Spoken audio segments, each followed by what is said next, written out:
Hello friends, હું છું Divya food કિચનમાં તમારું સ્વાગત છે। આજે હું તમારી સાથે શેર કરીશ દૂધીના કોફતાની રેસિપી। પંજાબી ગ્રેવી સાથે ખૂબ જ ટેસ્ટી અને ચટાકેદાર એવું આ શાક બનીને રેડી થાય છે અને જે લોકો દૂધી નહીં ખાતા હશે તે લોકોને પણ આ દૂધીનું શાક ખૂબ જ ભાવશે। તો ફ્રેન્ડ્સ, એકવાર આ રેસિપી જરૂરથી ટ્રાય કરજો અને એકવાર જરૂરથી હું રિક્વેસ્ટ કરીશ કે ચેનલ પર નવા હોય તો ચેનલને જરૂરથી સબસ્ક્રાઈબ કરજો। અહીંયા હવે રેસિપી સ્ટાર્ટ કરીએ તો અહીંયા મેં 500 ગ્રામ જેટલી દૂધી લઈ લીધી છે। આ રીતની દૂધી લેવાની છે જેથી અંદરનો બીનો ભાગ ઓછો હોય અને તેનો જે બહારનો જે માવો હોય એ થોડો વધારે હોય। તો સૌથી પહેલાં ઉપર અને નીચે બંનેનો પાર્ટ આપણે કાઢી નાખશું। વચ્ચેથી દૂધી કટ કરી દીધી છે અને હવે તેના છોટલા આ રીતે કાઢી નાખવાના છે। આખી દૂધીના છોટલા મેં કાઢી નાખ્યા છે। હવે તેને આપણે છીણી લેવાની છે। તો અંદરનો જે બીનો ભાગ છે એ આપણે લેવાનો નથી, એ રીતે આપણે છીણવાની છે। તો તમે જોઈ શકો છો કે દૂધી હવે છીણાઈ ગઈ છે અને જે બીનો ભાગ છે તે પણ મેં કાઢી નાખ્યો છે। તો હવે દૂધીને મેં બધી જ છીણી લીધી છે। હવે આ દૂધીની અંદર જેટલું બી પાણી છે એ બધું આપણે નીચોવી લેવાનું છે। ત્યાર પછી જ એના કોફતા બનાવવાના છે। જો તમે પાણીની સાથે જ કોફતા બનાવશો તો કોફતા બનશે નહીં અને પાણી છૂટવા માંડશે। તો સૌથી પહેલાં આ રીતે દબાઈને આપણે પાણી બધું કાઢી નાખવાનું છે। તો અહીંયા હવે આ પાણી જે બચ્યું છે એને ફેંકવાનું નથી, આ પાણીનો યુઝ આપણે ગ્રેવીની અંદર કરવાનો છે। તો અહીંયા જે આપણે પાણી કાઢી નાખ્યા પછીની જે દૂધી છે એ મેં લઈ લીધી છે, તેની અંદર હવે મસાલા કરવાના છે। તો અહીંયા મેં 1 ચમચી જેટલો અજમો લીધો છે અને અડધી ચમચી જેટલું મરી પાવડર આવે છે તે લઈ લીધું છે। આ બધું અંદર એડ કરી દેવાનું છે। ત્યાર પછી અડધી ચમચી જેટલી હળદર લઈ લીધી છે અને 2 ચમચી જેટલું ધાણા અને જીરાનો પાવડર લઈ લીધો છે, તેને પણ એડ કરી દીધું છે। ત્યાર પછી તેની અંદર 1 ચમચી કાશ્મીરી લાલ મરચું એડ કર્યું છે જેથી તેનો કલર સારો આવે અને અડધી ચમચી જેટલો ગરમ મસાલો એડ કરી દેવાનો છે। 1 ચમચી મીઠું એડ કરી દીધું છે। ત્યાર પછી 1 ચમચી લીલું મરચું અને આદુની પેસ્ટ એડ કરી દીધી છે અને કોથમીરના પાન એડ કરી દીધા છે। હવે સૌથી પહેલાં તો આ બધું આપણે બરાબર દૂધીની સાથે મિક્સ કરી દેવાનું છે। મિક્સ થઈ જાય પછી જ તેની અંદર આપણે બેસન એડ કરવાનું છે અને બેસન કેટલું એડ કરવાનું છે એ હું તમને આગળ જતાં કહીશ। તો અહીંયા મેં 1 કપ જેટલું બેસન લઈ લીધું છે। હવે 500 ગ્રામ દૂધીની સાથે 1 કપ બેસન જરૂરથી એડ કરવું, પણ આપણે અહીંયા થોડું બેસન એડ કરવાનું છે। બેસનને સૌથી પહેલાં મેં 4 ચમચી જેટલું બેસન એડ કર્યું છે અને તેને બરાબર મિક્સ કરી દીધું છે। પછી ફરીથી મેં થોડું 2 થી 3 ચમચી જેટલું બેસન એડ કર્યું છે અને ફરીથી તેને મિક્સ કરી દીધું છે। બેસન એકી સાથે મિક્સ નથી કરવાનું, નહીં તો બેસન આપણે વધારે પડી જશે અને દૂધી ઓછી લાગશે। આની અંદર બેસન ફક્ત બાઇન્ડિંગ માટે જ લેવાનું છે અને પાણીનો જરીક પણ યુઝ નથી કરવાનો। તો આ રીતે બધું જ બેસન મેં યુઝ કરી લીધું છે અને આ રીતનું બાઇન્ડિંગ હોવું જોઈએ। બસ આટલું જ બાઇન્ડિંગ થાય એટલું આપણે બેસનની જરૂર છે। તો આની અંદર જો તમને બેટર ઢીલું લાગે તો એની અંદર તમે 2 થી 3 ચમચી જેટલું બેસન એડ કરી શકો છો। તો હવે આ રીતના નાની સાઇઝના બોલ રેડી કરી દેવાના છે।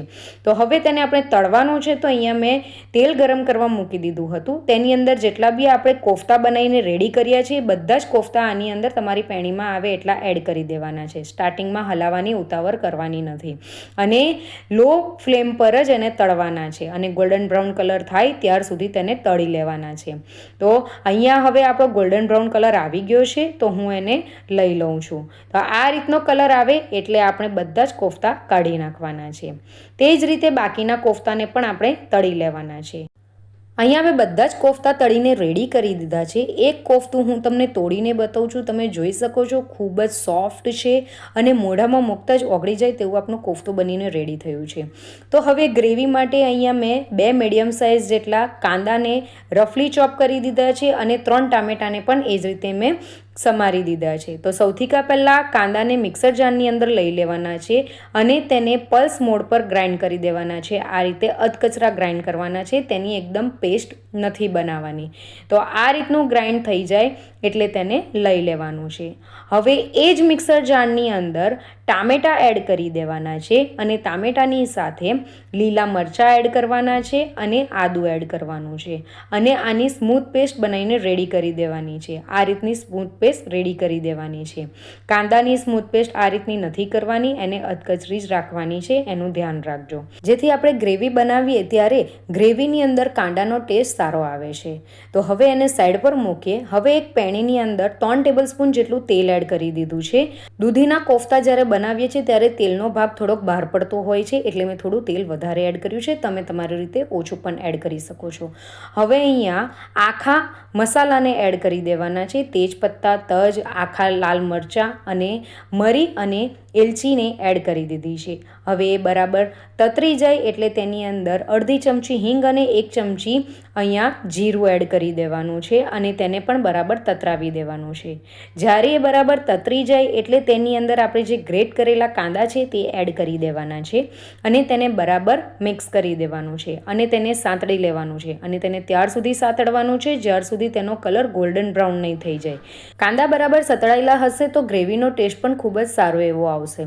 તો અહીંયા હવે આપણા જે કાંદા છે એ ગોલ્ડન બ્રાઉન થઈ ગયા છે. તો હવે તેની અંદર મસાલા એડ કરવાના છે. તો અહીંયા મેં 1 ચમચી જેટલું કાશ્મીરી લાલ મરચું એડ કર્યું છે અને 2 ચમચી ધાણા અને જીરાનો પાવડર એડ કર્યો છે. ત્યાર પછી તેની અંદર 1 ચમચી મીઠું એડ કર્યું છે અને અડધી ચમચી હળદર એડ કરી છે. મીઠું તમે તમારા ટેસ્ટ મુજબ એડ કરી શકો છો. આપણે કોફતાની અંદર પણ મીઠું એડ કર્યું છે, એનું ધ્યાન રાખવાનું છે. આ બધું આપણે બરાબર મિક્સ કરી દેવાનું છે.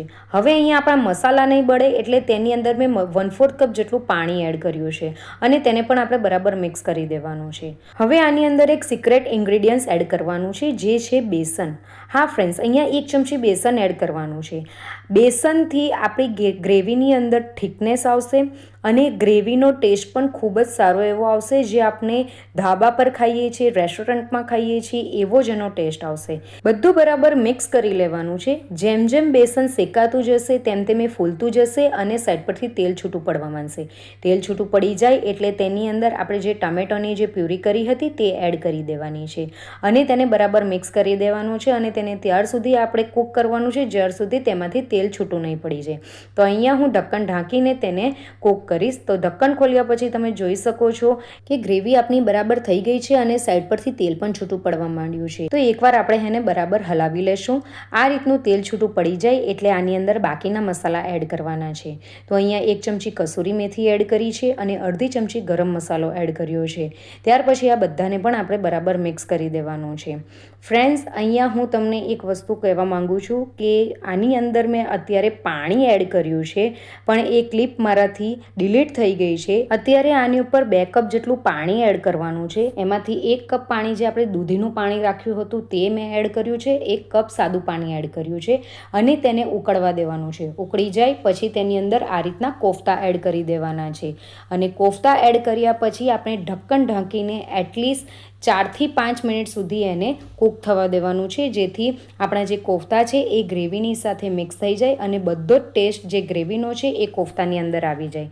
ઢક્કન ખોલ્યા પછી તમે જોઈ શકો છો કે તેલ પણ છૂટું પડવા માંડ્યું છે અને કોફતા પણ સોફ્ટ થઈ ગયા છે. ઉપરથી હવે કોથમીરના પાન એડ કરું છું. તો અહીંયા હવે આપણું દૂધીના કોફતાનું જે શાક છે એ બનીને રેડી થઈ ગયું છે. ફ્રેન્ડ્સ, એકવાર આ શાક જરૂરથી ટ્રાય કરજો. જોતાં જ મોઢામાં પાણી આવી જાય છે ને, એટલું જ ટેસ્ટી અને ચટાકેદાર શાક બનીને રેડી થયું છે. ઘરના બધા જ લોકો ખુશ થઈ જશે અને જે લોકો દૂધી નહીં ખાતા હશે તે પણ આંગળા ચાટી ચાટીને આ શાક ખાશે. તો હવે હું એને સર્વિંગ પ્લેટમાં લઈ લઉં છું. તમને એક કોફતું અહીંયા તોડીને બતાવું છું. તો તમે જોઈ શકો છો કે કોફતું ઇઝીલી તૂટી જાય છે, એટલું સોફ્ટ છે અને મોઢામાં મૂકતા જ ઓગળી જાય એટલું સોફ્ટ આપણું કોફતું બનીને રેડી થયું છે. આ દૂધીના કોફતાને તમે પરાઠા સાથે, નાન સાથે, રોટલી સાથે ગમે તે રીતે પણ તમે ખાઈ શકો છો અને સર્વ કરી શકો છો.